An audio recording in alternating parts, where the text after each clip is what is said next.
Ya, jadi pertemuan kita hari ini kakak sudah direkam. Untuk kakak yang lain mungkin bisa dikabari, diinformasikan memang cuaca saat ini sangat mengganggu untuk pertemuan kita. Tapi tidak mau kita harus mulai pada hari ini. Pertama, salam dan bahagia selalu kakak-kakak sekalian. Assalamualaikum warahmatullahi wabarakatuh. Salam, damai sejahtera. Waalaikumsalam warahmatullahi wabarakatuh. Om Swastiastu, Namo Buddhaya, salam kebajikan, rahayu untuk kita semua yang ada di ruang virtual ini.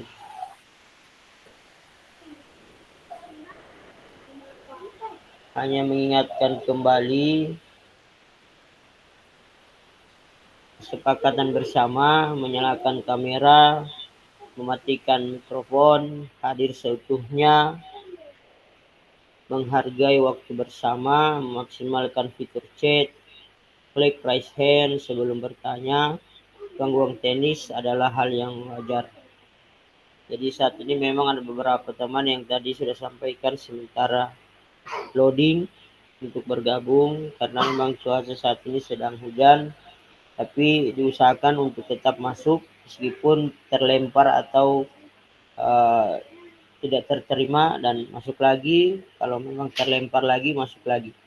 Jadi tidak jadi masalah asal tidak meninggalkan ruang virtual pada hari ini. Hari ini kita ada 2 JP, 2 jam pertemuan untuk pembelajaran kita pada hari ini kakak.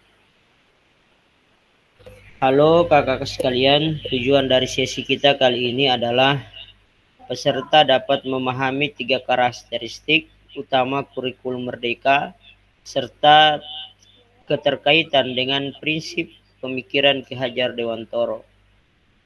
Peserta mampu memahami pengembangan kurikulum PJOK. Yang ketiga, peserta mampu memahami penyusunan program PJOK yang berkualitas dengan background design. Agenda kita sesi ini background design, pengembangan kurikulum PJOK, kemudian pemikiran Ki Hajar Dewantoro, dan kurikulum merdeka. Aktivitas yang pertama, background design dalam pengembangan kurikulum PJOK. Menurut Bapak Ibu atau kakak-kakak sekalian, dari skala 1 sampai 10, kira-kira seberapa dalam pemahaman kita tentang kurikulum PJOK? Ini menjadi sebuah pertanyaan yang memflashback kembali atau mungkin dipertanyakan kepada kita guru-guru PJOK saat ini. Kira-kira menurut kita atau menurut kakak-kakak, dari 1 sampai 10 itu kira-kira dari pemahaman kita ada di poin keberapa untuk mengerti atau memahami tentang kurikulum PJOK. Mungkin dari Kak Refli atau Kak Ibrahim silakan. Atau Kak Ruli silakan.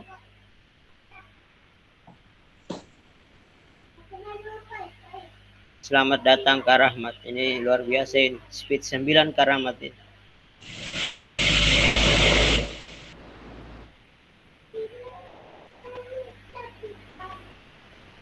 Silakan kakak-kakak, ada yang mau raise hand atau ada yang mau Kak Refli menyampaikan 5. Masih menerka-nerka kurikulum merdeka terkhusus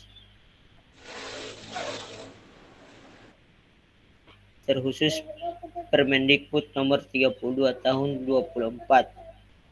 Ya. Jadi masih kalau Kak Refli beliau sampaikan untuk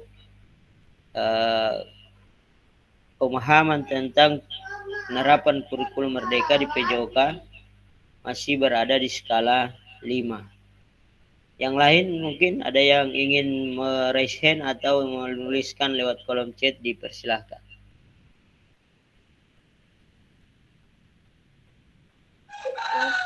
Ya.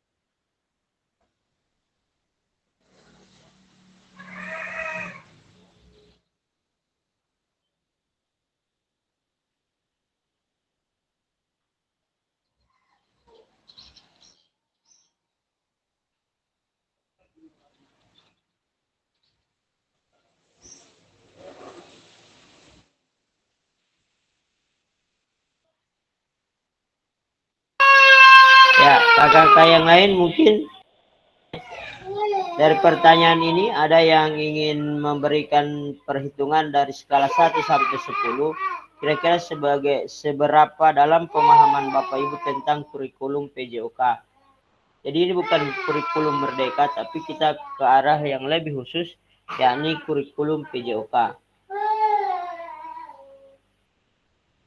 Kira-kira yang saat ini menurut kakak, kalau Kak Refli tadi beliau sampaikan skala pemahaman beliau baru sampai di skala 5.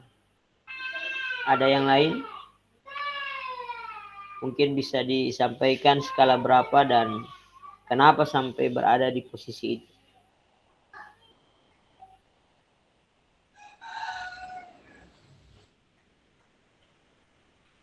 Kak Ruli? Oh, putus-putus jaringan beliau ini.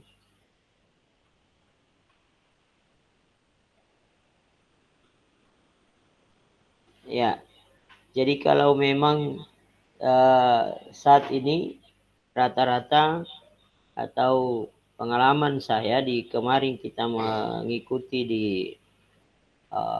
pembekalan atau pertemuan seperti ini di PKG PJOK khusus fasilitator itu rata-rata hampir ambil setengah daripada lebih dari setengah seperti yang diambil oleh Kak Refli. Jadi pemikirannya adalah kita mencari yang aman-aman saja. Karena kalau mau ambil lebih dari itu, pemahaman saat ini ya memang belum maksimal karena ada penerapan-penerapan di kurikulum Merdeka itu yang saat ini akan kita temukan nanti di modul berikutnya seperti apa dan bagaimana. Contohnya penilaian otentik dalam PJOK itu ada di mana saat ini. Dulu itu untuk penilaian PJOK sekedar gambaran saja, itu terkadang dinilai itu adalah kalau umpamanya contoh di lompat jauh, itu kita terkadang menilai jarak lompatan anak sebagai cara untuk merangsang kompetisi mereka, supaya mereka punya semangat untuk melakukan gerakan lompat jauh. Maka kita terkadang memberikan apresiasi atau nilai itu pada jaraknya. Jadi kalau umpamanya yang jauh nilainya lebih bagus daripada yang lompatannya tidak jauh. Nah, nanti kita akan pelajari bersama bagaimana sebenarnya cara pemberian penilaian secara otentik untuk PJOK terkait dengan kurikulum PJOK yang saat ini mengalami perubahan atau istilah kami itu adalah bergerak ke sebelah kanan. Kalau dulu kita di sebelah kiri, maka kita akan bergeser pelan-pelan ke arah kanan. Selanjutnya kan kakak yang berikut, apa tujuan dari Anda belajar PJOK di sekolah? Silakan kakak menjawab semua salah satu pertanyaan ini di kolom chat. Silakan dimaksimalkan kolom chat. Kakak yang biasa menulis di kolom chat. Ini adalah pertanyaannya adalah apa tujuan dari adanya pelajaran PJOK di sekolah? Jadi hari ini kita tidak banyak menggunakan fitur-fitur yang lain, cuma kolom chat yang kita gunakan. Jadi pertanyaannya, apa tujuan dari adanya pelajaran PJOK di sekolah kakak? Silakan dijawab lewat kolom chat. Kolom chat itu di sebelah kanan laptop kita, sebelah kanan kita itu ada model tulisan.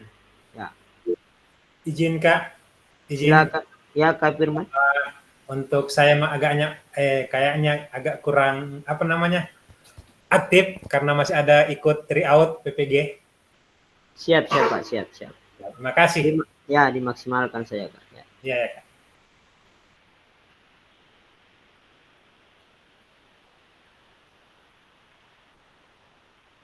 Ya, Kak Refli, tujuan utama PJOK adalah untuk mengembangkan aspek fisik, mental, sosial, dan emosional siswa.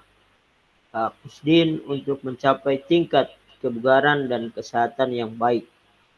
Ya, mungkin yang lain, Kak Ibrahim, Kak Zulkifli, yang juga bisa masuk. Kak Rahmat. Ya.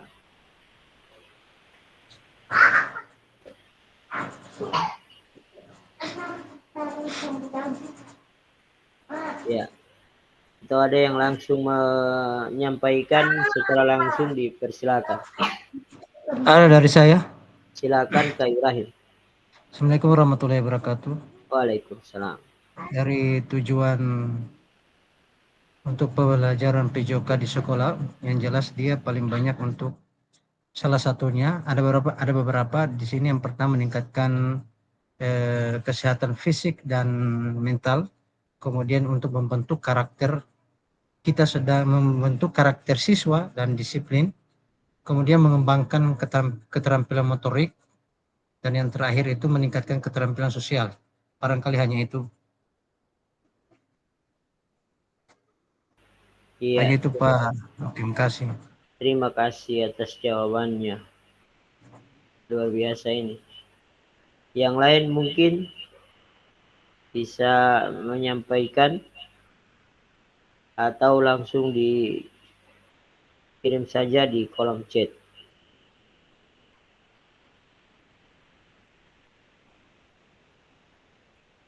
Ya, ini menurut pembelajaran PJOK Kurikulum Merdeka 2024, menurut capaian pembelajaran atau CP pembelajaran PJOK di Kurikulum Merdeka 2024, pendidikan jasmani, kesehatan, olahraga atau PJOK bertujuan sebagai pembelajaran bagi peserta didik dalam yang pertama, mengembangkan, menerapkan, dan mengevaluasi keterampilan, konsep, strategi, gerak yang akan menjadi disposisi untuk berprestasi dalam berbagai aktivitas jasmani dengan penuh kepercayaan diri, kompetensi, dan kreativitas. Yang kedua, membantu dan memberi dukungan mereka dalam memilih gaya hidup sehat dan aktif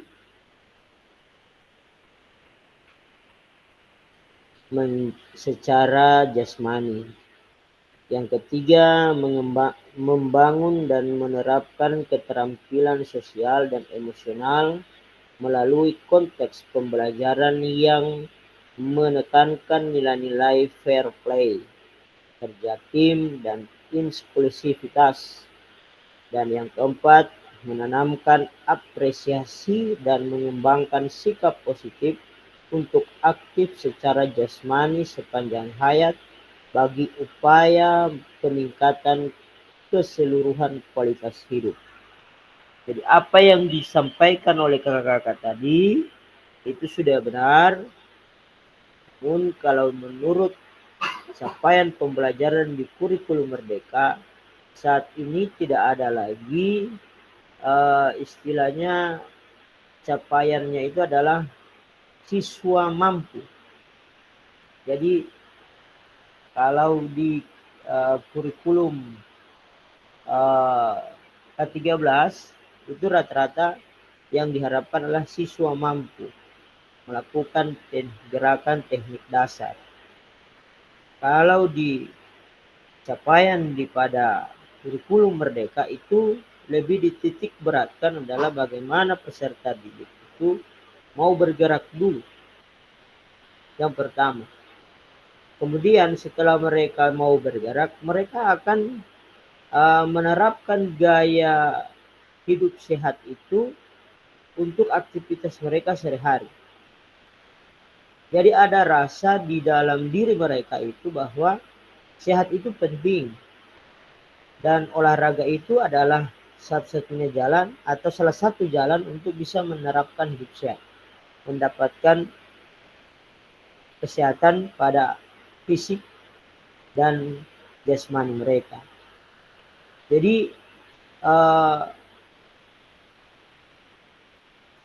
sebelum kurikulum Merdeka ini kita kan biasanya tidak berpikir untuk peserta didik itu menjadikan olahraga itu atau aktivitas jasmani di sekolah itu sebagai gaya hidup mereka.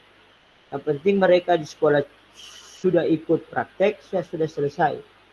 Nah, hari ini harapannya adalah guru olahraga itu bisa membuat peserta didik itu merasa bahwa aktivitas kebugaran jasmani itu bukan hanya harus dilaksanakan atau dikerjakan saat di sekolah saja, tetapi dia menjadi gaya hidupnya. Sekali lagi saya sampaikan bahwa ada mungkin di antara kita atau termasuk saya itu kalau olahraga itu nanti hari Sabtu dan hari Minggu. Nah, sekarang itu sudah ada penelitiannya bahwasanya aktivitas olahraga di akhir pekan itu bukan menghasilkan kebugaran, tetapi menambah kelelahan. Jadi ya semestinya adalah untuk menambah kebugaran itu aktivitas olahraga itu bisa dilakukan setiap hari. Mungkin 5 menit, 10 menit sebelum berangkat sekolah atau sebelum mandi, kita melakukan aktivitas kebugaran. Nah, nanti kita akan buatkan, nanti kita di pertemuan modul 2 itu kita akan merancang bagaimana membuat sebuah program latihan sederhana yang bisa kita terapkan dalam kehidupan kita sehari-hari. Jadi apa yang disampaikan oleh kakak tadi sudah benar dan saya bacakan lagi. Ada beberapa yang sudah masuk ini. Kak Kusdin untuk mencapai tingkat kebugaran dan kesehatan yang baik. Kemudian Kak Rahmat, menurut saya untuk meningkatkan kebugaran jasmani, merangsang perkembangan keterampilan motorik, menurunkan tingkat stres dan meningkatkan performa akademik. Ibu Hawa, tujuannya di sekolah adalah meningkatkan kebugaran jasmani peserta didik. Pak Sahril, tujuan PJOK di sekolah agar semua peserta didik mendapatkan pembelajaran tentang kesehatan jasmani dan kesehatan. Ya.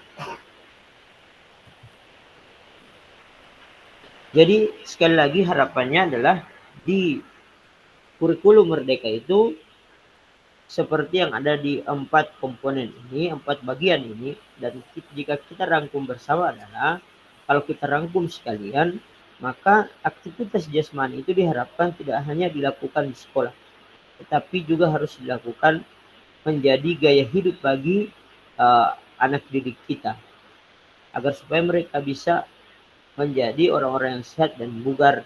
Bukan jadi PJOK bukan hanya terikat hanya dilaksanakan di sekolah sesuai dengan CP atau judul perjalanan yang ada. Nah, di CP saat ini sudah banyak perubahan, ya, tidak lagi mengarah kepada bagaimana aktivitas olahraganya, tetapi lebih kepada aktivitas geraknya.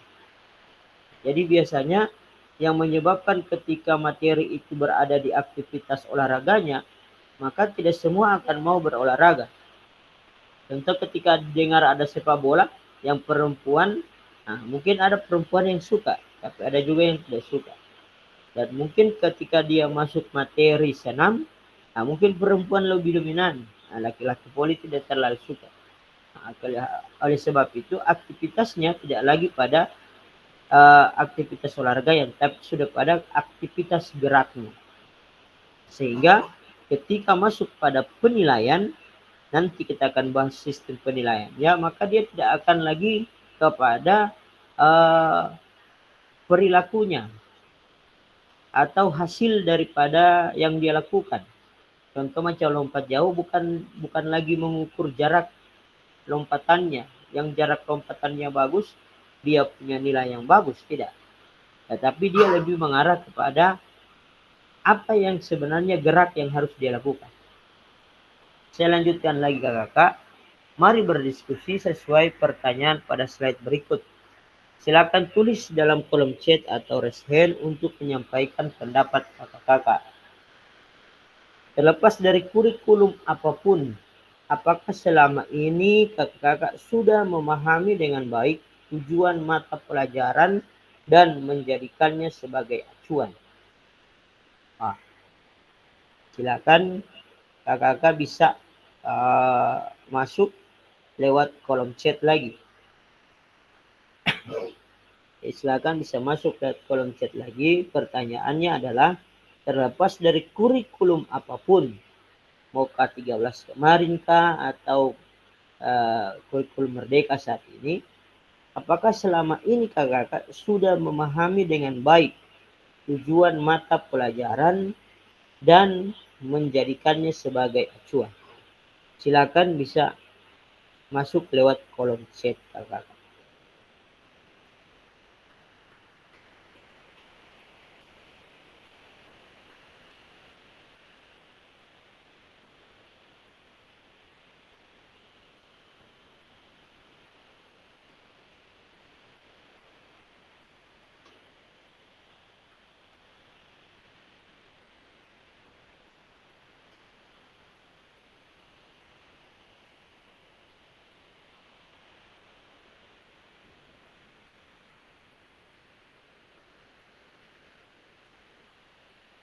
Ya,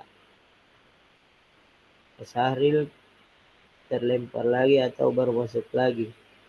Ya, karena cuaca sekarang memang tidak bersahabat ya, Sahril sudah masuk lagi. Jadi jaringannya tidak stabil. Ya, untuk pertanyaan ini silakan dijawab lewat kolom chat kakak. Atau yang ada ingin langsung menyampaikan, silakan.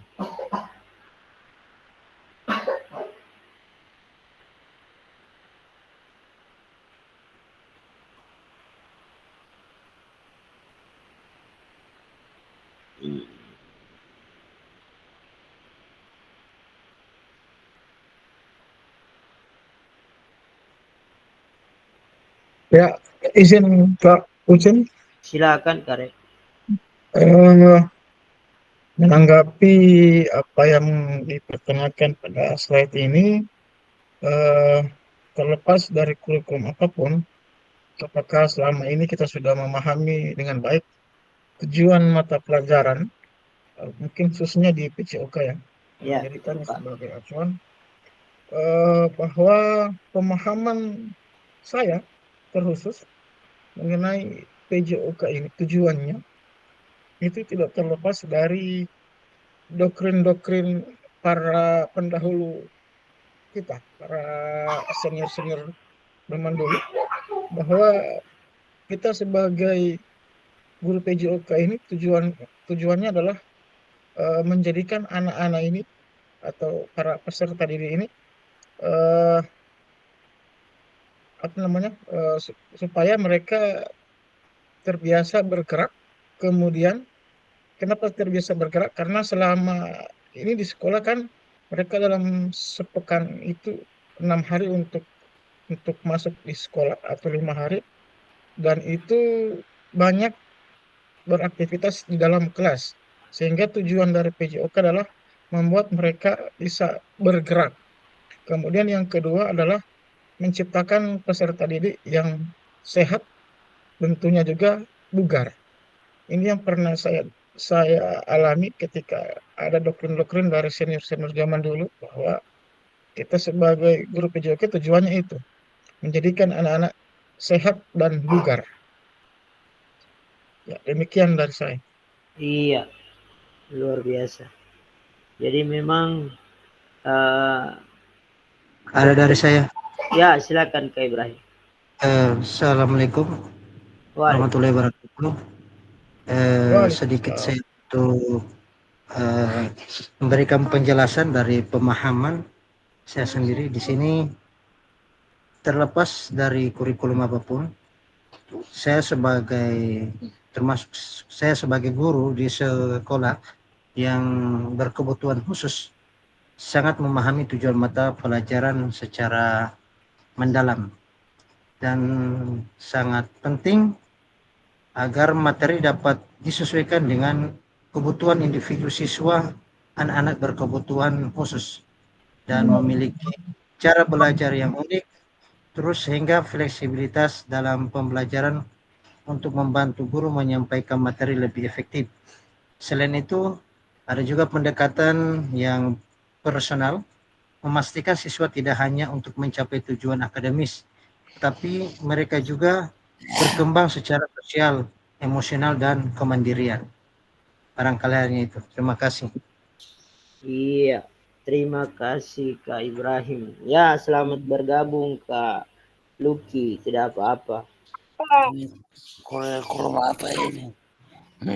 Ini pertanyaannya terlepas dari kurikulum apapun, mau K13, KTSP, mau kurikulum merdeka.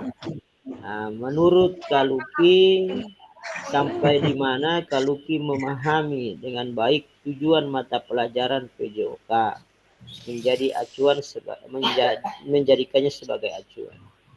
Kira-kira menurut Kak Lucky senior saat ini luar biasa ini, tujuan PJOK itu menurut Kak Lucky seperti apa? Bisa dibagikan ke kami, silakan Kak. Ya, terima kasih. Ini kurikulum yang suka berapa ini? Total pelajaran PJOK tidak berubah. Total olahraga voli apa tidak berubah. Cuma kurikulumnya yang berubah. Dari pemahaman saya ini, kita cuma menyarankan kepada Bapak teman-teman, ini ya, apa tujuan kurikulum merdeka ini? Sebenarnya apa yang merdeka? Pelajarannya atau guru-gurunya atau muridnya? Pertama saya waktu ikut kurikulum merdeka diberi kebebasan oleh kita memilih pelajaran apa yang disukai oleh murid. Mungkin kalau mereka suka sepak bola, kita ke sepak bola. Satu orang suka karate, jadi serba bingung. Saya juga sempat bingung dengan kurikulum merdeka. Nah, dengan adanya kurikulum PJOK ini, kita belum ada pondasi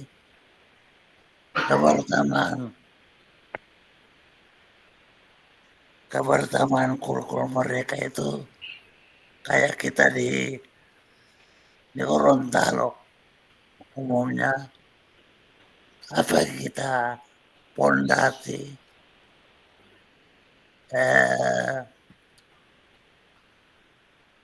semuanya itu macam RPP. Ini kendalanya di situ.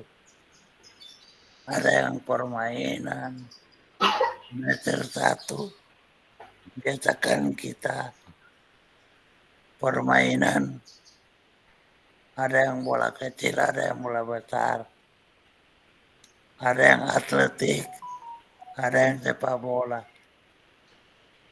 Nah, ini mungkin disebut dengan merdeka atau bagaimana?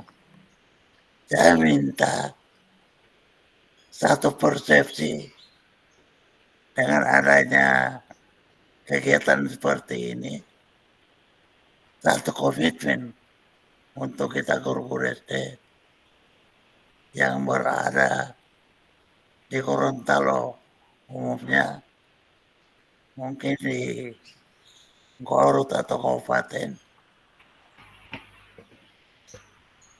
kurikulumnya itu harus bagaimana ya, RPP-nya sama. Ini bulan Maret, sudah bulan September, baru jaga materi kita sudah sampai di mana. Terlepas dari kurikulum apapun, itu untuk sementara. Iya. Iya, terima kasih Kak Luki atas penjelasannya.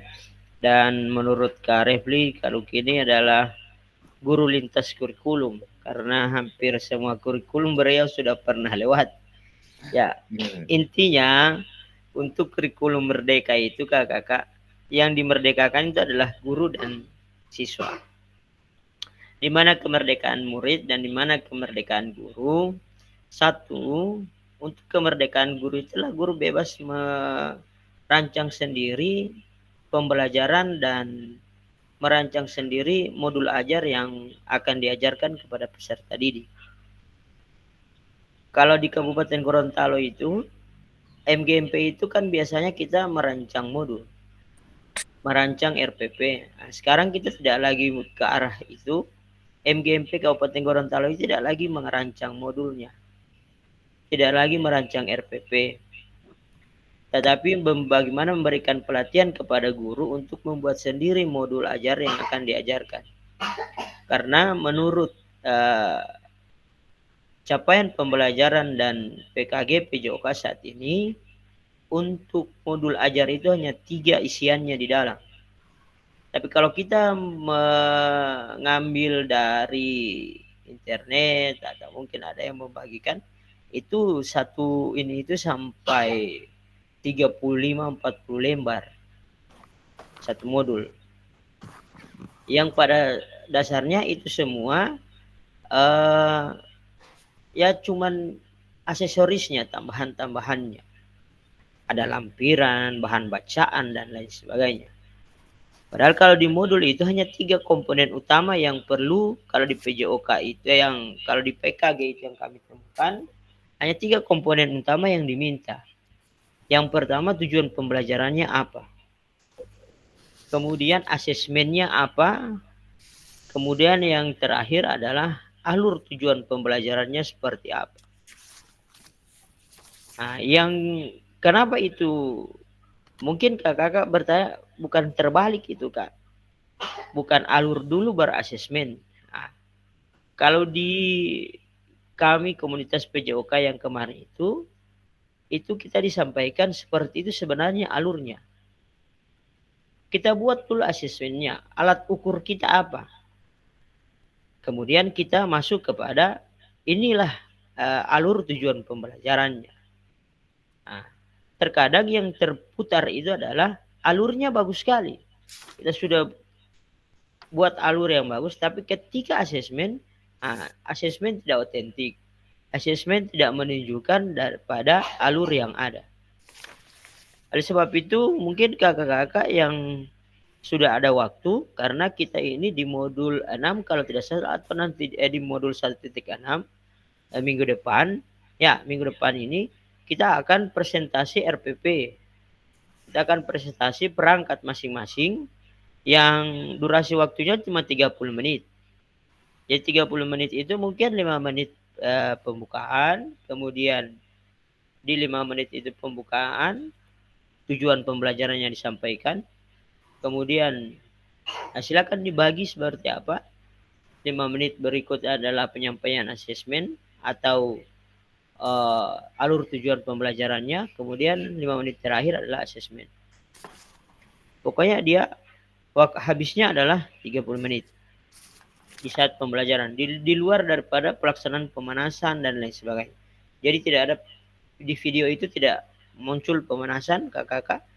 Jadi langsung kita masuk kepada materi pembelajarannya 30 menit. Itu akan mungkin di modul titik 6 minggu depan atau 3 hari ke depan, 4 hari ke depan ini itu harus sudah selesai, karena kita akan bahas dulu RPP yang saat ini dipegang oleh kakak. Jadi sekali lagi saya sampaikan, yang dibutuhkan di dalam modul itu cuma 3. Tujuannya apa, kemudian asesmennya apa, alurnya apa. Cuma itu sebenarnya. Cuman terkadang ditambah dengan bahan bacaan, kemudian ada LKPD-nya dan lain sebagainya. Akhirnya sampai 30 lembar sekian itu satu modul. Sebenarnya itu tidak diperlukan kalau memang semuanya sudah kita pahami cara penggunaan masing-masing.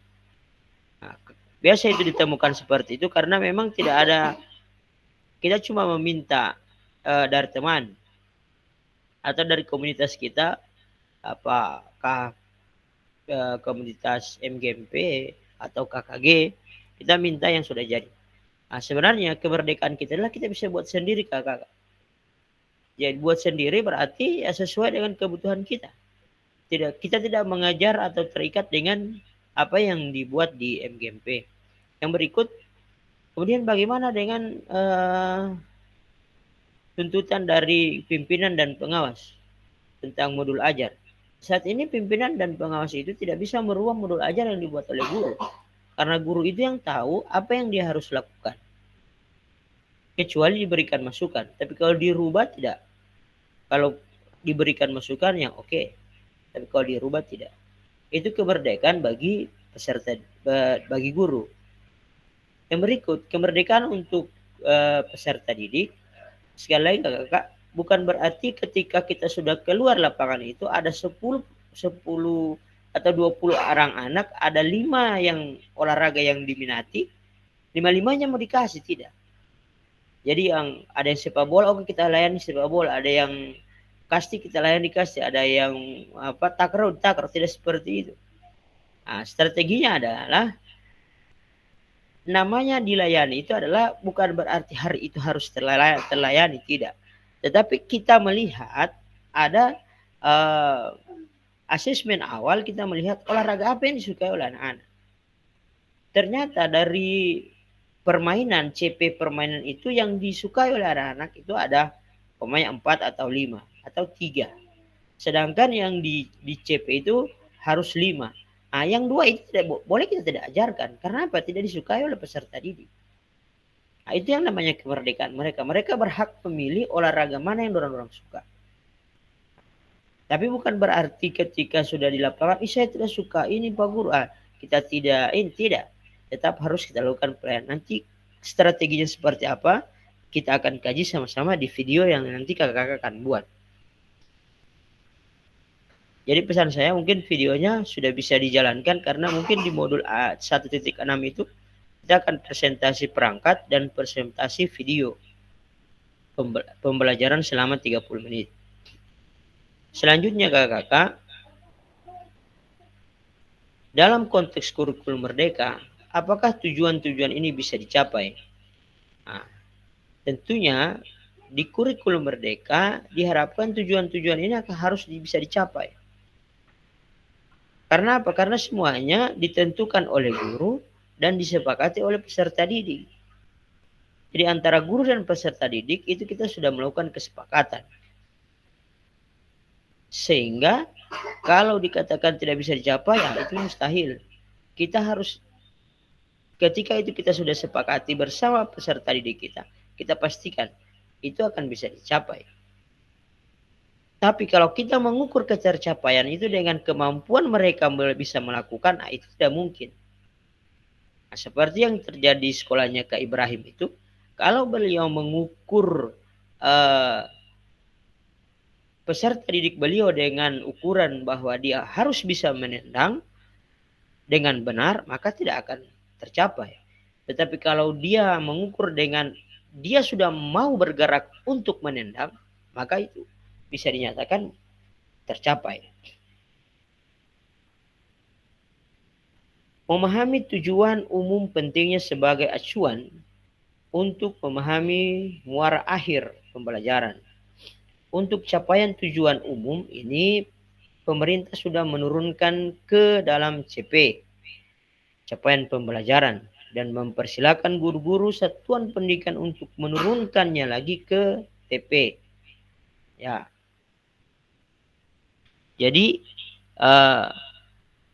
pemerintah itu hanya menciptakan CP. Sekarang itu sudah CP terbaru PJOK. Ya, tidak lagi menyebutkan olahraga, aktivitas olahraganya, tapi sudah mengarah kepada aktivitas permainan. Ya, nanti kalau yang SD itu saya kurang pahami karena saya di SMP, tapi saya dengar-dengar di teman-teman kemarin yang perdebatan mereka kemarin itu adalah tidak lagi menyebutkan nama olahraganya. Itu sih yang mereka sampaikan yang saya dengar mereka sampaikan di saat mereka KKG itu adalah tujuan pembelajaran tidak lagi menyebutkan aktivitas olahraganya. Contoh sepak bola tidak lagi disebut lagi sepak bola. Apa modelnya seperti apa? Ya mungkin guru-guru SD yang lebih paham. Nah, kalau di SMP itu kita sudah ada yang namanya ada permainan inklusif ini sepak bola ini, bola voli dengan basket. Invasi. Invasi. Ya, sudah masuk pada permainan invasi. Nah, itu salah satu cara untuk bisa membuat peserta didik itu tidak lagi terbebani psikologinya dengan permainan sepak bola atau permainan bola voli. Ketika dibilang materi kita hari ini adalah permainan bola voli, yang tidak suka bola voli langsung langsung gelisah dan tidak mau lagi berolahraga dan sembunyi. Nah, sekarang diperhalus dengan permainan invasi, tapi di dalamnya itu adalah permainan itu. Bagaimana memastikan agar pengajaran yang kita lakukan benar-benar mensyaratkan tujuan pembelajaran? Karena seringkali pengajaran langsung fokus pada materi atau aktivitas apa yang harus dilakukan murid. Nah, ini adalah satu pernyataan yang disampaikan dan ini memang terjadi di kita di PJOK. Jadi bagaimana memastikan agar pengajaran yang kita lakukan benar-benar menyasar tujuan pembelajaran. Karena seringkali pengajaran langsung fokus pada materi, aktivitas, apa yang harus dilakukan murid. Proses background design dalam pengembangan kurikulum secara umum melalui 3 tahap di bawah ini. Yang pertama, mengidentifikasi capaian pembelajaran. Yang kedua, menentukan metode penilaian. Yang ketiga, merencanakan pengalaman belajar dan strategi pembelajaran. Ini yang saya sampaikan tadi kakak-kakak. PJOK itu kita sekarang diminta seperti ini. Jadi modul nanti yang kita lahirkan itu tidak lagi, kalau ini kan ibaratnya nomor 2 dan nomor 3 ini tabu balik. Jadi capaian pembelajaran, biasanya kita kan capaian pembelajaran, kemudian strategi pembelajaran atau alur pembelajarannya seperti apa. Kemudian terakhir adalah asesmen atau penilaiannya seperti apa. Kalau berbicara di background design untuk PKG PJOK itu, yang pertama itu yang paling utama itu adalah bagaimana kita mengidentifikasi capaian pembelajaran dulu. Setelah capaian pembelajaran ada, maka kita menentukan metode penilaiannya seperti apa. Baru itu kita berpikir tentang alur pembelajarannya. Ini biasa kan kita tebu balik ini Karefli, karena Karefli ini kabarnya kalau di Korut itu perangkat pembelajaran itu banyak yang mendesain Karefli ini dengan beberapa teman MGMP yang luar biasa. Pesan kunci background design merupakan proses sistematis yang memastikan kesesuaian kurikulum dengan capaian pembelajaran yang diinginkan. Background design juga pada akhirnya membantu guru menyelaraskan antara tujuan, langkah pembelajaran, dan penilaian. Jadi diharapkan dengan model yang tadi, itu akan menjadi selaras antara tujuan, langkah pembelajaran, dan penilaian. Biasanya kalau kita buat di modul, nah, seperti ini modelnya, tujuan dulu, baru langkah-langkah pembelajarannya apa, baru penilaian. Kalau di background design justru berbalik, yang nomor 2 dan nomor 3. Aktivitas kedua, menyusun program PJOK. Nah, ini gagal. Kurikulum berbasis standar. Manakah yang benar definisi di bawah ini? Ya, yang benar ini sudah dicontreng duluan nih. Kurikulum merupakan seperangkat aktivitas untuk menguasai keterampilan. Buku teks peserta didik dapat dikaitkan adalah suatu kurikulum. Kurikulum adalah suatu standar untuk mengetahui apa yang peserta didik harus pelajari, meliputi keterampilan, pengetahuan, dan sikap.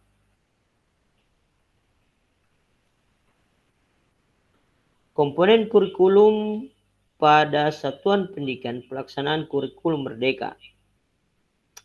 Yang pertama, struktur kurikulum. Yang kedua, capaian pembelajaran. Yang ketiga, pembelajaran dan asesmen. Yang keempat, penggunaan perangkat ajar. Dan kelima, kurikulum satuan pendidikan. Komponen kurikulum satuan pendidikan dikembangkan dan digunakan di satuan pendidikan tersendiri dari karakteristik ataupun pendidikan, visi, misi, dan tujuan satuan pendidikan,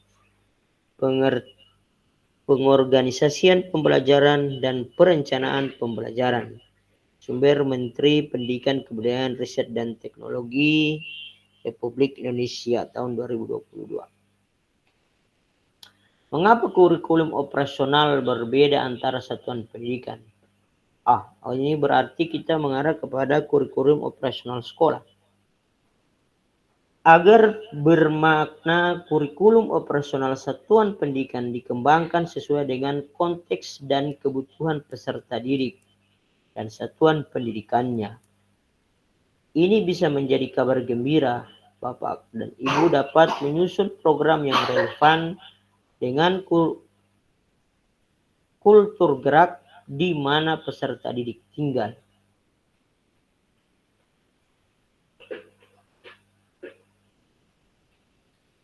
Mari berbagi cerita pada saat Bapak Ibu menyusun kurikulum PJOK.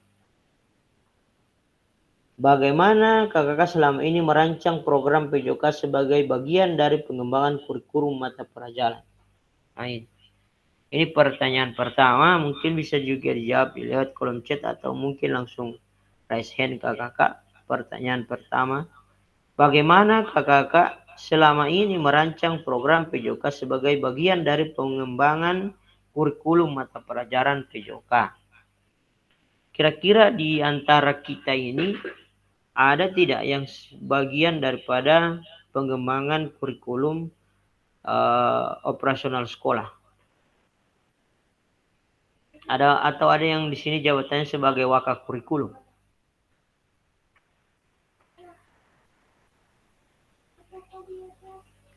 Atau yang mengembangkan kurikulum operasional sekolah itu ya cuma wakil kurikulum saja dan guru-gurunya tidak tahu?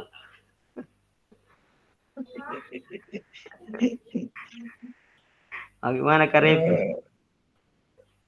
Kalau masalah kurikulum sih Kak, kebetulan saya sedikit ada partisipasi lah dengan kurikulum yang ada di sekolah. Di kami itu memang kami menyesuaikan dengan keadaan dan kebutuhan siswa di sekolah untuk kurikulumnya. Tapi kalau lebih jauh ke kurikulumnya, saya tidak banyak masuk ke situ karena itu memang ranahnya kurikulum. Cuman setidaknya ada sedikit yang saya tahu tentang penyusunannya. Iya. Jadi untuk kita guru-guru PJOK memang kalau di ranah-ranah yang seperti itu ya memang guru-guru PJOK itu terkadang kita syukur kalau kita ingin tahu. Tapi terkadang kan kita menjauh dari yang hal seperti itu karena memang semuanya mendesain dengan kalimat, kata-kata, dan lain sebagainya. Tapi saya anggap luar biasa kita guru-guru PJOK ini di modul sebelum modul untuk tatap maya ini kan saya lihat itu ada ruang diskusi. Nah, itu pertanyaan itu singkat tapi jawabannya banyak-banyak. Jadi saya bilang luar biasa ini guru-guru ini di kelas 01 Gorut ini. Jawabannya panjang-panjang semua, bikin saya yang pusing yang baca. Ya, karena harus saya telah satu-satu, saya harus baca satu-satu. Nah, jadi luar biasa, artinya bahwa kita ada sebuah kepedulian terhadap apa yang dirancang di sekolah itu. Jadi kita minimal tahu seperti ini yang direncanakan oleh sekolah. Jadi guru PJOK itu minimal sedikitnya paham atau tahu, setidaknya biar tidak sampai masuk ke dalam. Tapi saya lebih senang lagi kalau ada di antara kita ini yang jadi wakaf kurikulum. Karena sudah ada beberapa pertemuan dengan teman-teman yang lain. Mau jadi saya roda Kak, kalau susah mau Pak mau ambil. Melapas yang lain. Saya mau jadi saya roda ini semua. Ya. Jadi kalau bukan di bendahara ya sudah di kesiswaan, kalau bukan di kesiswaan sudah ke kurikulum lagi. Ya. Kalau di sekolah saya itu dirotasi seperti itu, tapi yang tidak bisa terrotasi itu adalah bendahara. Jadi kalau masih kurikulum, kesiswaan, pras itu masih boleh putar-putar orang. Tapi kalau sudah masuk di bendahara, siapa yang mengganti bendahara? Tidak ada ibu. Semuanya mengundurkan diri. Ya. Pertanyaan berikutnya, apa saja yang selama ini Bapak dan Ibu anggap menjadi sesuatu yang bernilai untuk dipelajari murid di kelas PJOK? Ini satu pertanyaan, mungkin silakan bisa dijawab lewat kolom chat atau bisa langsung raise hand.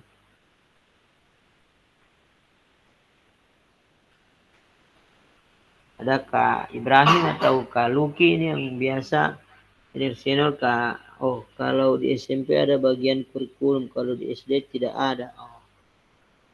Jadi kalau Luki sampaikan di SMP itu ada bagian wakaf kurikulum, kalau di SD tidak ada wakaf kurikulumnya. Nah, ini ada pertanyaan Kak Luki, apa saja yang selama ini kakak anggap menjadi sesuatu yang bernilai untuk dipelajari murid di PJOK? Kira-kira apa nilai yang luar biasa yang bisa didapatkan oleh murid itu ketika dia belajar PJOK? Silakan, mungkin ada yang bisa raise hand atau yang mungkin lewat kolom chat juga silakan.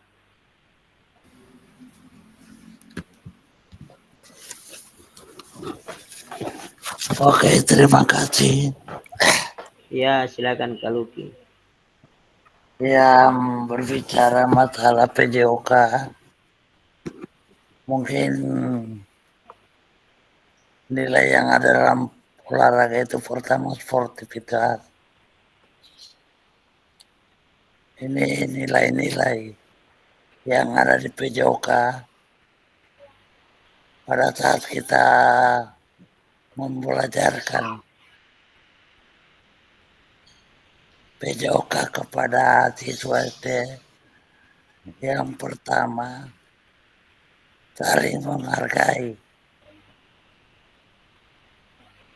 Mereka bisa menerima perbedaan. Mungkin dia datang ada di teman-teman dengan dirinya sendiri. Biasanya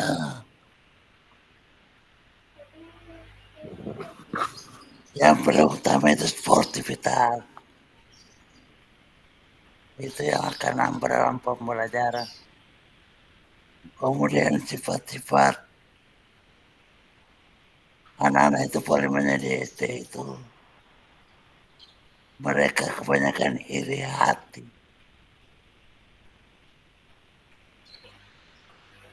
Anak-anak itu banyak iri hati. Jadi kebanyakan ya juga mereka cuma pada taat mengikuti kegiatan mereka seperti itu. Tapi setelah itu mereka saling berbagi. Itu yang ada di pembelajaran PJOK untuk sementara itu lupa. Iya, luar biasa. Jadi nilai sportivitas itu yang paling mendasar pada pembelajaran PJOK. Nah, kalau umpamanya di sekolahnya Kak Luki, bagaimana untuk memberikan pengertian kepada peserta didik tentang sportivitas itu, Kak?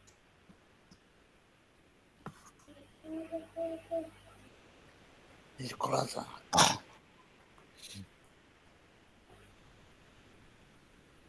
Silakan Kak Luki. Iya, sering kepada mereka itu ada kalanya kan umpamakan pada saat praktek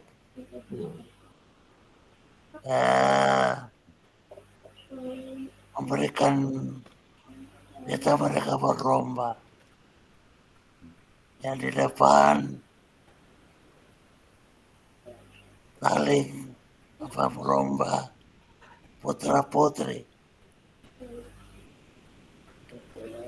5 orang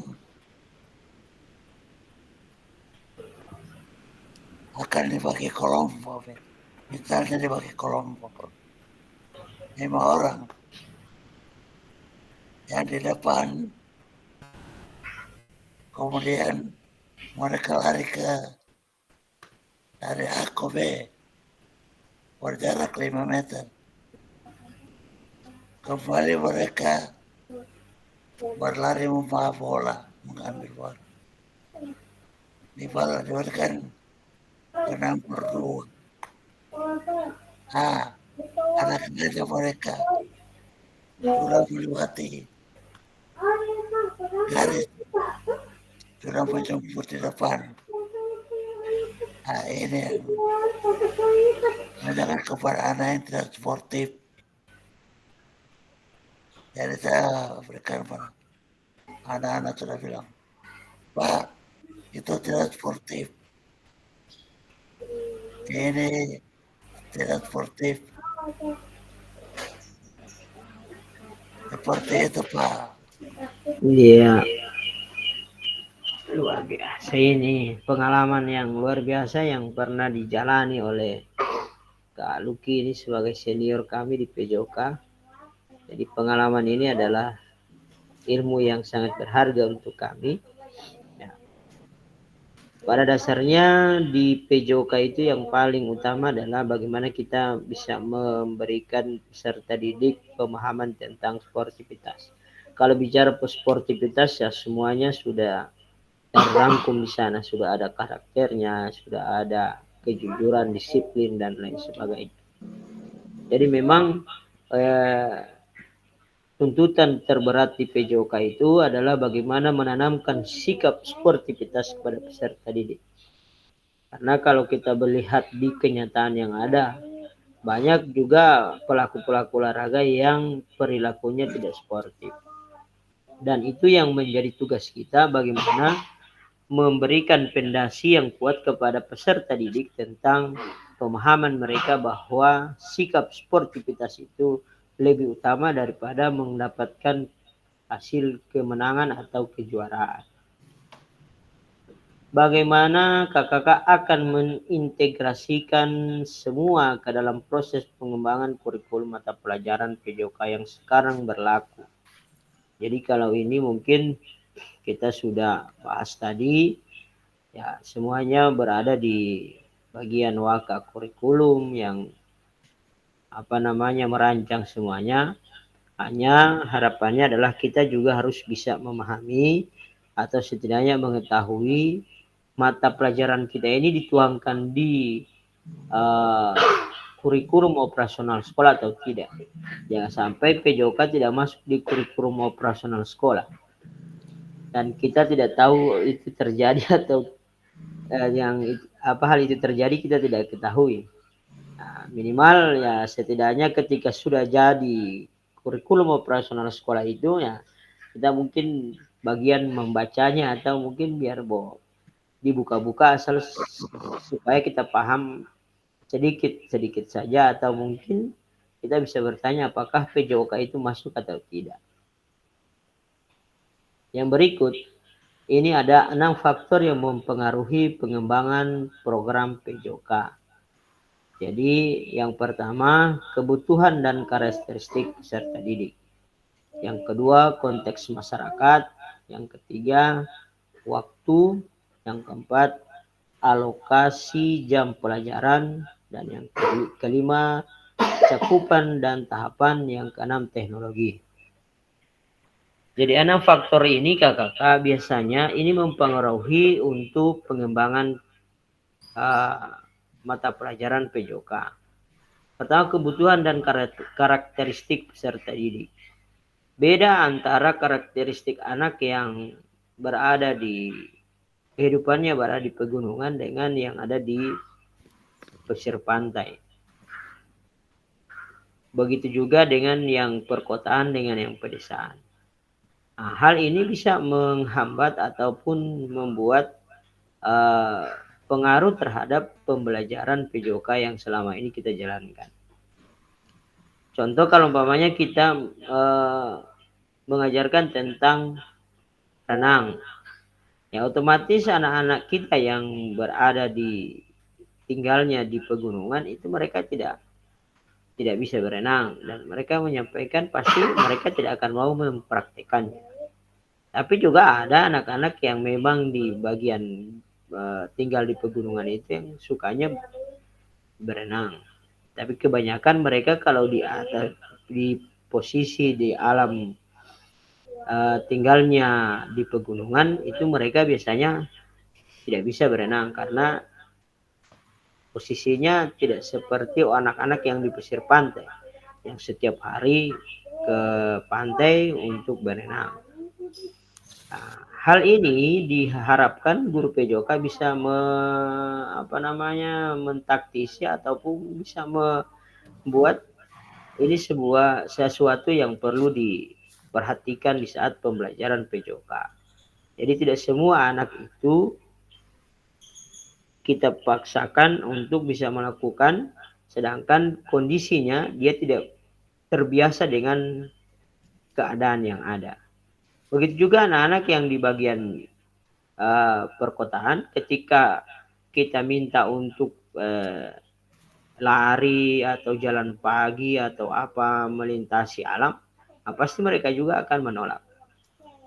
Nah, jadi tinggal bagaimana kelihayan kita sebagai guru PJOK untuk menerapkan pembelajaran yang sesuai dengan karakteristik peserta didik. Kemudian konteks masyarakat. Ya, ini biasanya di masyarakat itu ada yang sensitif. Contoh seperti yang dialami oleh Kak Ibrahim waktu beliau ada di salah satu sekolah Islam. Itu memang ada pelarangan bagi perempuan untuk bisa bermain bola. Atau perempuan tidak bisa memainkan peran yang dilakukan oleh laki-laki dan sebagainya. Jadi konteks masyarakat. Yang berikut konteks waktu. Ya, biasanya ini berkaitan dengan alokasi jam pelajaran. Nah, saat ini kan PJOK itu kalau yang di SMP itu tinggal 2 JP. 1 JP itu sudah diambil oleh P5. Jadi ada P5 itu yang mengambil untuk 1 JP. Nah, awalnya di PJOK itu waktu pengalaman saya waktu di PJOK itu 3 JP itu terasa lama. Karena selama 3 JP itu saya yang beraktivitas, menjelaskan, memberikan contoh, kemudian anak-anak praktekkan, diperbaiki lagi dan sebagainya. Akhirnya sangat melelahkan 3 JP itu dan rasanya 3 JP itu lama. Tapi ketika sudah masuk atau sudah mendalami pembelajaran di PKG PJOK ini, dengan menggunakan asset-based thinking, kemudian kita menggunakan pembelajaran berdiferensiasi, ternyata 2JP itu rasanya kurang. Sukanya 3JP lagi. Yang berikut teknologi. Nah, ini teknologi ini diharapkan di pembelajaran PJOK ini harus diterapkan lagi. Nah, sekarang itu pembelajaran yang sekarang ini khususnya kami jalankan itu, yang setelah mengikuti PKG PJOK itu, kami lebih banyak menggunakan teknologi. Kita lebih banyak menggunakan gadget dalam proses pembelajaran. Jadi role model, salah satu contohnya role modelnya itu sudah bukan guru lagi, tapi role modelnya itu adalah video, yang ada di video. Nah, video tentunya harus kita riset dulu, kita lihat dulu apakah yang diajarkan di video itu sudah benar. Salah satunya kalau umpamanya kita mengambil video, umpamanya dia menjelaskan tentang praktek teknik dasar bermain sepak bola, menendang, menggiring, dan lain sebagainya. Kita harus lihat dulu profil orang yang kita ambil videonya itu, apakah dia memang berasal dari guru PJOK atau hanya sekadar partisipan dalam memenuhi video-video YouTube yang ada di beranda Google. Jadi seperti itu kakak-kakak. Selanjutnya, aktivitas ketiga kita pada hari ini, karakteristik utama kurikulum merdeka dan artikulasi Ki Hajar Dewantoro dalam pendidikan nasional.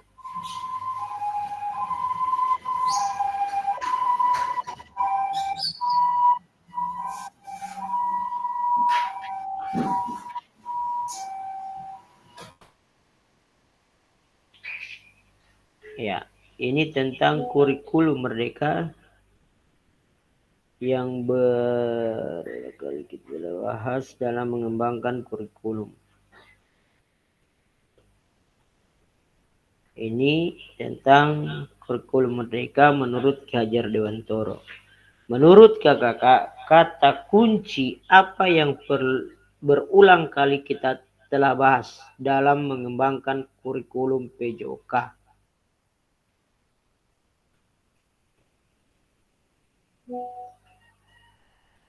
Silakan kakak-kakak, ini ada satu pertanyaan. Ya, mungkin masih diingat.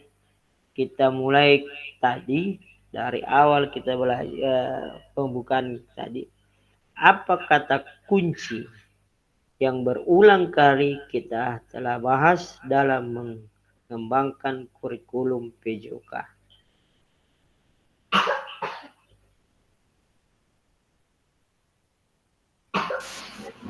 Izin bergabung. Silakan Kak Firman. Selesai orientasi Kak? Alhamdulillah. Pengembangan kurikulum, Pak. Iya, Kak Ibrahim. Pengembangan kurikulum. Kak Refli tadi di kolom chat pengembangan kurikulum sama.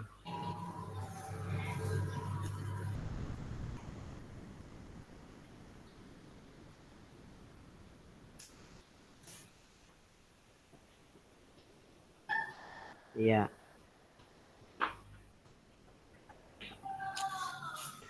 Jadi kata kunci yang kita bahas tadi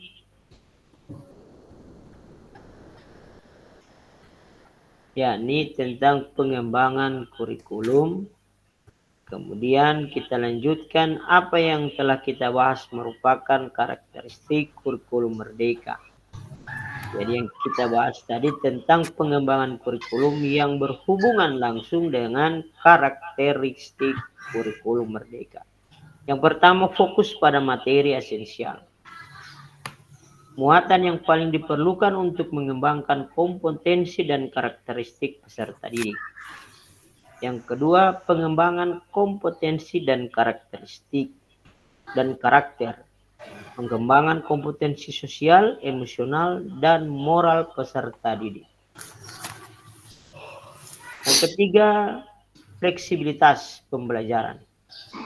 Kurikulum dapat disesuaikan dengan kebutuhan pengembangan kompetensi peserta didik.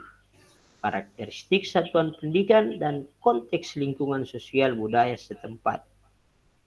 Jadi apa yang dipertanyakan oleh Pak Luki tadi, merdekanya di mana? Apakah di guru atau di siswa, atau bagaimana cerita kurikulum merdeka ini? Maka kemerdekaan itu ada di guru dan dengan ada di siswa. Yang diharapkan adalah satunya, jawaban yang pertama itu adalah bagaimana pembelajaran itu lebih kepada menyesuaikan dengan kondisi yang ada di lingkungan sekolah atau lingkungan peserta didik kita. Jadi kalau Kak Ibrahim, kemerdekaannya itu ada bagaimana Kak Ibrahim menerapkan pembelajaran sesuai dengan kondisi siswanya. Kalau Kak Ibrahim mengambil materi dari sesama SLB saja, itu susah. Diambil dari SLB kota, kurikulumnya kemudian dia gunakan, atau modulnya dia gunakan di SLB Gurut akan berbeda. Karena apa? Kondisi mungkin orang buta di kota dengan orang buta di Gurut beda, dia punya orang. Ya, karakternya beda. Iya, karakteristiknya berbeda, Kakak. Oleh sebab itu diberikan kebebasan. Di kurikulum merdeka ini diberikan kebebasan kepada guru untuk menentukan sesuai dengan apa tadi kita perhatikan aset kita. Karena kalau kita mengacu di kurikulum K13 itu sudah ditentukan materinya, ada bola basket, ada bola voli, ada sepak bola. Nah, kalau macam Karefli punya kemarin, ketika sampai di bola basket, beliau tidak punya lapangan basket. Yang ada cuma bola basket dengan ring basket. Bagaimana beliau bisa mempelajarkan permainan basket kalau cuma kondisi seperti itu? Maka di kurikulum merdeka, Karepli bisa merancang pembelajaran yang tidak sampai pada bermain basket. Cukup sampai mengenal saja peralatan-peralatan bola basket itu tadi. Nah, tapi kalau kita harus samakan dengan sekolah-sekolah yang lengkap peralatannya, wah, yang susah di sekolah kakak-kakak yang tidak lengkap peralatannya. Jadi sekali lagi itulah penyebabnya diharapkan guru itu merdeka, siswa juga merdeka. Artinya guru tidak perlu sakit kepala memikirkan bagaimana caranya untuk memenuhi permainan atau aktivitas PJOK yang sudah diikat dari pusat, sedangkan di kondisi sekolah kita tidak sesuai dengan apa yang dimintakan dari sana. Contoh, ada satu permainan yang muncul di CP itu adalah permainan bola tangan. Nah, kalau kita di Gorontalo, di kampus UNG saja itu bola khusus bola tangan saja itu tidak ada. Bagaimana caranya dengan yang di sekolah-sekolah?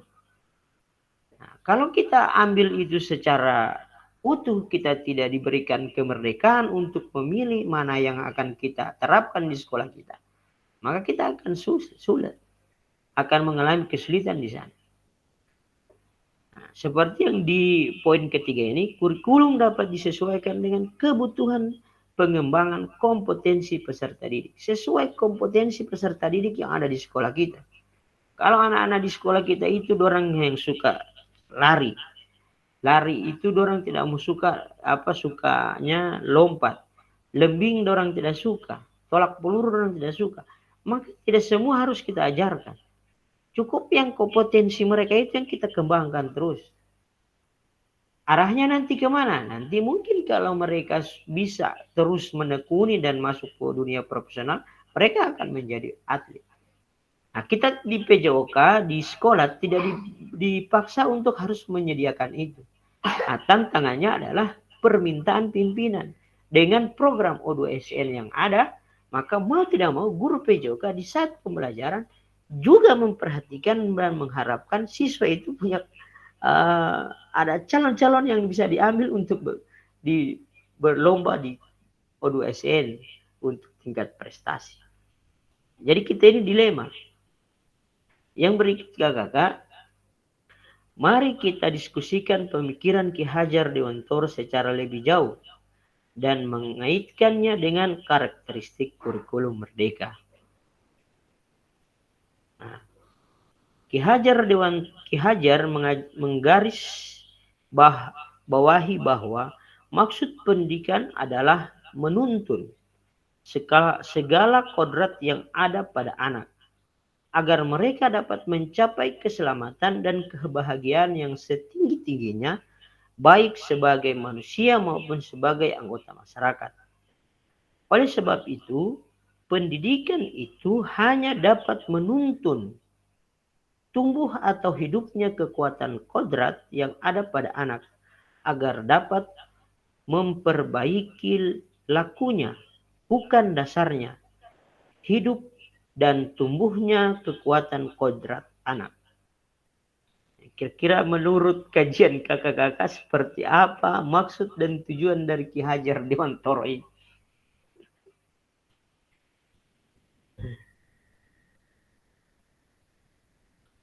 Ki Hajar Dewantoro menggarisbawahi bahwa maksud pendidikan adalah menuntun segala kodrat yang ada pada anak agar mereka dapat mencapai keselamatan dan kebahagiaan yang setinggi-tingginya, baik sebagai manusia maupun sebagai anggota masyarakat. Oleh sebab itu pendidik itu hanya dapat menuntun tumbuh atau hidupnya kekuatan kodrat yang ada pada anak agar dapat memperbaiki lakunya, bukan dasarnya, hidup dan tumbuhnya kekuatan kodrat anak. Sumber halaman 10 2020 dari Dewantara 1936. Ya. Jadi ini adalah salah satu kutipan dari buku yang isinya tentang pemikiran Ki Hajar Dewantoro. Pertama, guru itu hanya sebagai penuntun. Jadi kita memberikan tuntunan kepada peserta didik terhadap kodrat yang dia miliki. Jadi kalau kita melihat bahwa anak ini punya kemampuan di atletik, maka guru itu tugasnya adalah menuntun dia. Menuntun dia agar supaya dia bisa memaksimalkan kemampuan yang dia miliki. Nah, bukan tugas kita untuk merubahnya, mungkin karena kita lihat bahwa ini dia posturnya lebih bagus jadi pemain voli. Nah, coba kita arahkan ke pemain voli, bukan tugas kita itu. Nah, jadi biarkan dia mengikuti apa yang saat itu dia lakukan. Nah, kita hanya menuntun saja. Nah, nanti yang namanya menuntun ketika berada di persimpangan, dia antara berhenti dan akan menengok ke kiri dan ke kanan. Nah, disitulah tugas guru yang akan bisa masuk untuk mengarahkan dirinya. Jadi bukan memperbaiki lakunya, ya, tetapi tumbuhnya kekuatan kodrat anak itu bisa dituntun oleh guru ke arah yang sesuai dengan apa yang dimiliki atau kompetensi yang dimampui oleh peserta didik. Pada akhir sesi ini, kita hari ini kakak, yang pertama yang diminta itu adalah peserta dapat memahami 3 karakter utama kurikulum Merdeka serta keterkaitannya dengan prinsip pemikiran Ki Hajar Dewantoro. Yang kedua, peserta mampu memahami pengembangan kurikulum PJOK. Yang ketiga, peserta mampu memahami menyusun program PJOK yang berkualitas atau sesuai dengan background design. Jadi pembelajaran PJOK saat ini diharapkan itu sesuai dengan background design. Background design itu adalah bagaimana kita mendesain pembelajaran sesuai dengan karakteristik peserta didik kita, sesuai dengan keadaan atau kemampuan yang dimiliki oleh satuan pendidikan kita masing-masing. Mungkin di Gorut antara SDN 1 dengan SDN 10 itu hanya berbeda 2-3 kampung. Tapi jelas ada karakteristik yang berbeda di antara dua sekolah ini. Baik peserta didiknya maupun keadaan daripada aset yang ada dalam sekolah itu. Nah, otomatis dia tidak akan sama cara kita untuk memberikan pembelajaran pada peserta didik yang ada. Nah, diharapkan kita bisa memikirkan bagaimana memberikan pembelajaran itu sesuai dengan karakteristik peserta didik yang ada di lingkungan satuan pendidikan kita masing-masing. Contoh seperti yang kita diskusikan kemarin, nah, di Gorut itu kan anak-anak justru yang perempuan suka main bola. Nah, di satuan pendidikan saya yang ada di Limboto, Kabupaten Gorontalo, justru perempuan tidak mau main bola. Nah, jadi itu ada perbedaan antara karakteristik peserta didik yang di satuan pendidikannya kakak dengan di satuan pendidikannya saya. Yang berikut ada 3 karakteristik utama kurikulum merdeka seperti yang dijelaskan tadi. Ya, ini 3 karakteristik ini diharapkan menjadi pegangan kakak di saat menjalankan pembelajaran PJOK yang menggunakan sistem kurikulum merdeka. Sekali lagi, 1, fokus pada materi esensial. Yang kedua, pengembangan kompetensi dan karakter. Yang ketiga, fleksibilitas pembelajaran. Jadi 3 faktor ini yang menjadi karakteristik kurikulum merdeka yang saat ini sementara berjalan, ya mungkin sampai di pergantian presiden nanti kita akan lihat lagi apakah masih dengan istilah kurikulum merdeka atau akan berubah menjadi kurikulum apa lagi. Ya, kalau menurut Kak Luki berganti kurikulum tapi PJOK tetap sama menurut beliau. Memberikan pembelajaran pada aktivitas jasmani peserta didik. Ya. Selanjutnya kakak, kembali kita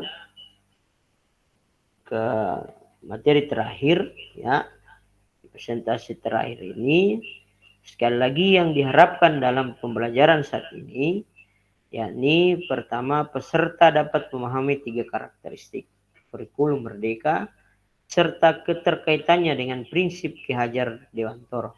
Prinsip Ki Hajar Dewantoro ini yang ini kakak. Ya, guru sebagai menuntun kodrat anak. Jadi setiap anak itu sudah punya kodratnya masing-masing. Nah, kita hanya menuntunnya, tidak punya hak untuk merubahnya. Kemudian berikut kekuatan kodrat yang ada pada anak itu dimaksimalkan oleh guru agar dapat memperbaiki lakunya, bukan dasarnya. Jadi dasarnya itu memang sudah ada. Anak itu pada dasarnya ketika dia sudah dilahirkan, yang memang suka bergerak, ya suka bergerak. Anak yang memang pendiam, dia pendiam. Nah, itu tidak bisa dirubah. Anak yang super aktif, ya dia memang anak aktif. Tidak boleh anak yang super aktif itu kemudian diperintahkan, coba kamu duduk dulu, diam situ. Tidak bisa kakak. Ya, itu sudah menjadi lakunya, itu sudah menjadi kodratnya itu seperti itu. Jamai poet ya, dia tidak diam dia. Mohon izin, silakan. Boleh menanggapi? Silakan. Yang tadi Bapak Ucin tadi sampaikan itu masalah kodrat. Nah ini kan itu pada umumnya untuk anak-anak. Tapi kalau kita kembalikan ke anak yang berkebutuhan khusus, yang contohnya di anak-anak autis. Nah kalau yang saya dapat pembelajaran, makanya saya agak bukan menantang dalam Ki Hajarnya ini, Ki Hajar Dewantoro tentang masalah ini, menghargai, menggarisbawahi bahwa maksud pendidikan adalah menuntun segala kodrat, bukan. Ya, Artinya saya hanya membandingkan kira-kira untuk masalah untuk anak-anak yang berkebutuhan khusus yang ketunaannya adalah autis. Nah, kalau ketunan autis itu kan apa yang mereka biasa lakukan orang langsung ini. Orang artinya sebagai guru pantangannya untuk dorang kita orang harus tahan. Artinya apa yang mereka yang biasa itu yang orang harus tahan. Artinya orang jangan sampai itu mereka biasakan. Orang akan merubah itu sesuatu itu. Biasa orang pemarah maka orang harus rubah dia tidak jadi pemarah. Kalau anak autis, nah kira-kira untuk dikembalikan ke Ki Hajar Dewantoro yang tentang masalah kodrat, kira-kira bagaimana Pak Ucin? Kira-kira bagaimana? Iya. Makasih. Oke. Jadi memang di pembelajaran untuk anak-anak yang berkebutuhan khusus ini kemarin menjadi perdebatan memang di kalangan kami, karena di sekolah-sekolah negeri itu diminta untuk bisa menangani anak-anak yang seperti itu. Makanya ketika di sekolah saya itu terus terang saja ada sampai 5-6 orang itu anak-anak yang berkebutuhan khusus yang mau tidak mau harus terima. Karena kalau tidak diterima itu lagi menjadi bahan politik di luar.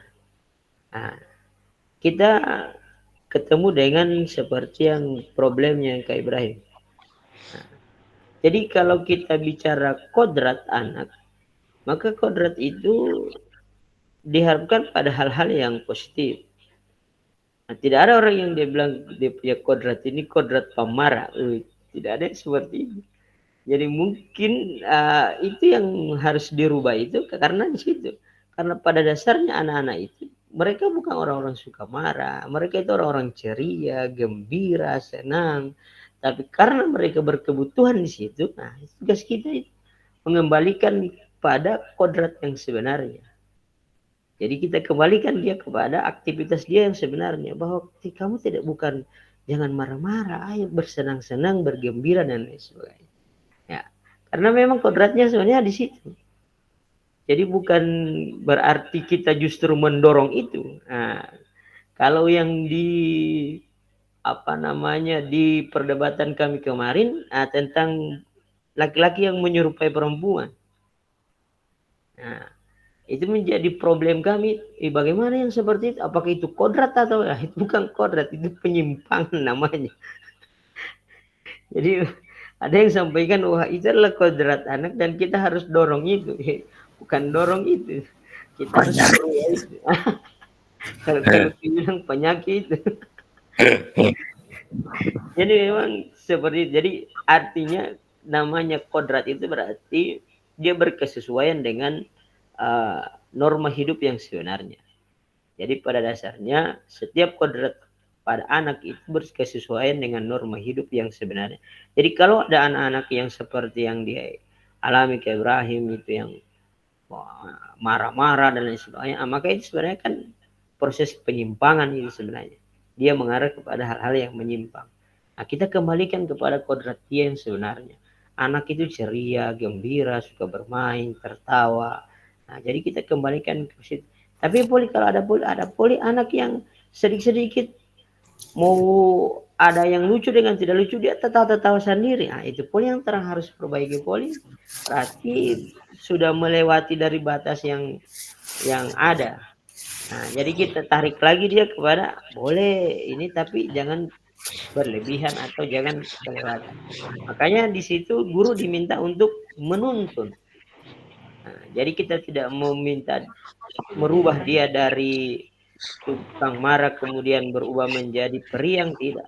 Jadi kita mencoba untuk menuntun dia pelan-pelan, jangan diambil dengan cara-cara militer atau kekerasan, karena itu akan berefek kepada psikologi anak yang ada di satuan pendidikan kita masing-masing, kakak. Bagaimana Kak Ibrahim? Mungkin seperti itu pemahaman saya tentang apa yang dimaksudnya oleh Ki Hajar Dewantoro ini. Karena memang pemahaman Ki Hajar Dewantoro ini banyak perdebatan.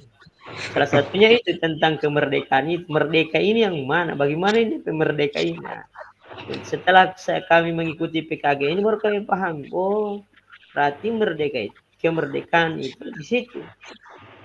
Jadi kakak-kakak kalau umpamanya sudah, insya Allah ke depan silakan di modul berikutnya itu kita sudah masukkan RPP yang 30 menit pembelajaran dengan video pembelajaran 30 menit. Nah, nanti kita akan evaluasi proses pembelajaran kakak-kakak itu akan kita lakukan evaluasi bersama. Nanti ada sistem yang akan mengevaluasi apakah itu, pokoknya dia gagas sekali.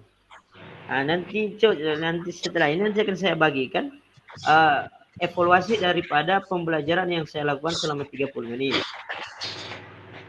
Ya, sebentar nanti akan saya bagikan, saya akan share di sini, tapi setelah kita rekaman ini berakhir. Jadi sekali lagi, ya. Ada. Assalamualaikum, Pak Ya. Ucin. Silakan. Saya sedikit menginformasikan untuk ini kan kita kan selama 30 menit untuk bertatap muka dengan siswa, artinya kita video kan dalam bentuk yang asli itu. Nah, saya ini agak sedikit siswa yang saya bisa hadirkan, artinya begini Pak, kadang siswa saya itu yang khusus SD-nya itu kadang mereka tidak semua hadir.